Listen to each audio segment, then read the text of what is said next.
ভোজন মেলায় গোপালের বিখ্যাত ফুচকা। এক মোহরে 7টা, খেয়ে যাও, এক মোহরে 7টা। ফুচকা নেবে গো?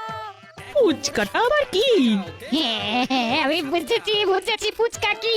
তাও আবার খাবারের মেলায় গোপালের বিখ্যাত ফুচকা। চল চল চল, খেয়ে দেখবি চল, বাকিদেরও ডাক।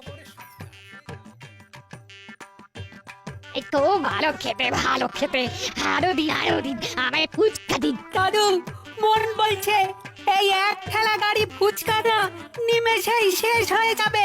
দেখে নিও দাদু, তুমি হবে সেরা বিক্রেতা। দূর পাগলা, সেরা বিক্রেতা না, সর্বোচ্চ বিক্রেতা। দুটো একসাথে বললেও কিন্তু মন্দ লাগবে না।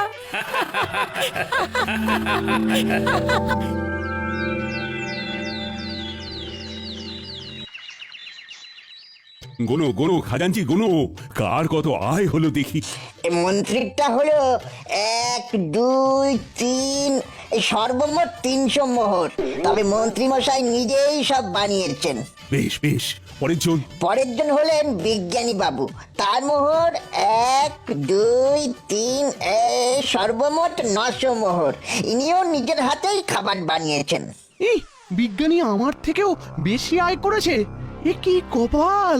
হ্যাঁ, এরপর সভাকবি, ওনার মোহরের সংখ্যা হলো 1 2 3, সব মিলিয়ে 850 মহারাজ। ইনিও নিজের হাতে খাবার তৈরি করেছেন। বাহ বাহ বাহ, চমৎকার।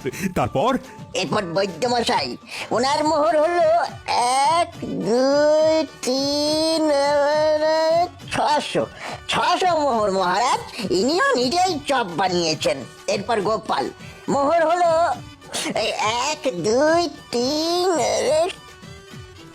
7,000 মোহর মহারাজ।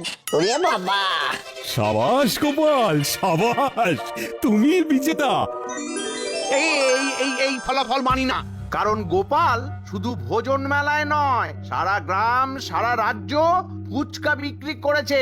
মন্ত্রীমশাই, মহারাজ শুধু বলেছিলেন ভোজন মেলায় খাবারের দোকান দিতে। উনি এর পাশাপাশি এরকম কিছু বলেননি যে সেই খাবার কেবলমাত্র ওই মেলা ছাড়া মেলার বাইরে কোনোভাবেই বিক্রি করা যাবে না।